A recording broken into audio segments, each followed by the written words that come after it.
War is a dissipation of energy.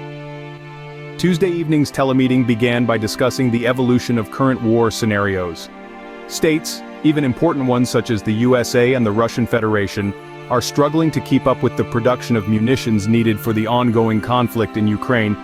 If, in a context of war limited to Ukrainian territory, there is a shortage of bullets, let's try to think what could happen if the conflict extended territorially and was prolonged.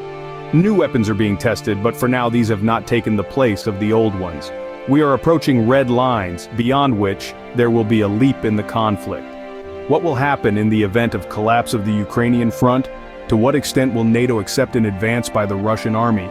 The situation worldwide is accelerating. Numerous processes are intertwining and influencing each other. Wars are ruptures due to changes in balance at a global level and cannot be resolved by agreeing with this or that ruler. The old US-run international order has now collapsed. History cannot be turned back. A new Chinese-led capitalist order will not be possible, and therefore social chaos and wars will only increase. The revolution will come if the war is stopped in its tracks and reversed. That is, if it prevents the war from developing. For this to be possible, it will be necessary for a powerful international party to be organized with the doctrine that only by overthrowing capitalism can the series of wars. In short, the alternative is this.